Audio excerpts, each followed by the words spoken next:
가짜뉴스. 김남국 변호사 같은 경우에는 지금 수요와 공급이라는 상황을 봤을 때 저는 그것만 놓고 본다 하더라도 문재인 정부에 대해서 확고한 신뢰가 있었어요. 뭘 하겠다고 하겠지만 결국엔 폭등시킬 것이라는 신뢰가 있었거든요. 근데 김남국 변호사 같은 경우 문재인 정부에 대한 신뢰가 부족했던 거죠. 정확하게 이야기를 해야죠. 예. 그 지금 이게 가짜뉴스인데 이 가짜뉴스 다 때려잡아야 되는데요. 아니 신뢰하신다고 샀어야죠. 문재인 정부가 집값을 폭등시킨 것이 아니라 네. 문재인 정부는 그 전에 박근혜 전 대통령 때 규제를 다 풀어가지고 집값 폭등시킨 것을 잡기 위해서 규제책을 계속해서 내놓고 있는 그런 상황이기 때문에 문재인 정부가 집값을 폭등시킨 것이 아니라 그 전에 박근혜 정부 때 대출 막 8, 90%까지 땡길 수 있게 해준 거, 규제 풀게 해준 거, 다주택자 뭐 이런 것들 다 전부 다 이런 어떤 규제 완화에 의한 것이었기 때문에 그 원인을 문재인 정부로 돌리는 거죠. 이게 서울 아파트값 어떻게 해요? 더 오를 일만 남은 걸까요? 지금 같은 경우에는 다시 도심지로 이제 그 집중되는 현상을 보이고 있거든요. 그러다 보니까 수요가 이제 과도하게 몰리는 상황이고 그 상황 속에서 공급을 줄여버리게 되면요. 결국에는 가격이 폭등할 수밖에 없는 그런 구조적인 문제를 가지고 있습니다. 젊은 세대 같은 경우에는 그 10%의 수요가 몰리는 겁니다. 지하주차장이 있고 뭐 초고속 인터넷이 잘 되고 뭐 사실 이런 가치들이 상당히 젊은 세대는 중요한 것들인데 그걸 배제하고 무조건 어쨌든 신규 주택의 건축을 이제 제한한다는 것은 결국에는 공급의 불균형을 아주 크게 초래하는 것이기 때문에 이거는 수요 공급 측면에 풀어야 된다. 저는 이렇게 봅니다. 이것도 가짜뉴스입니다. 이게 놓은 거 상계돈만 놓고 봐서도 안 되고요. 지금 문재인 정부가 주택 공급을 줄인다라는 이야기도 가짜뉴스입니다.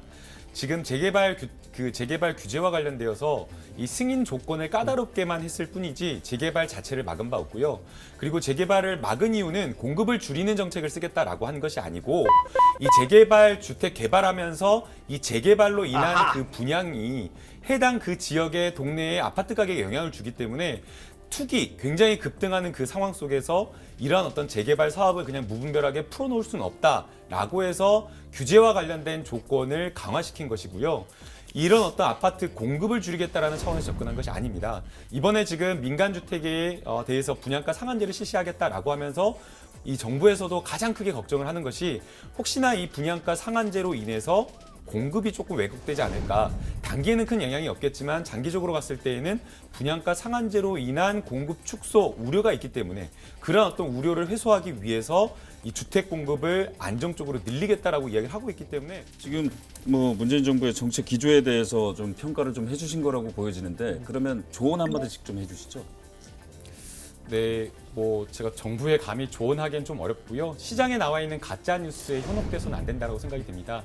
이 분양가 상한제를 하면 공급이 축소돼가지고 시장이 왜곡될 수 있다. 그렇게 막 하면서 공포감을 조성을 하는데요. 그런 우려는 논리적으로 있을 수 있지만 과거 통계를 보게 되면 분양가 상한제가 실시되기 전인 2006년도에 서울에 공급된 게 3만 호였는데 분양가 상한제 실시된 이후에 12, 13년도에는 4만 7천 4만 호였고요.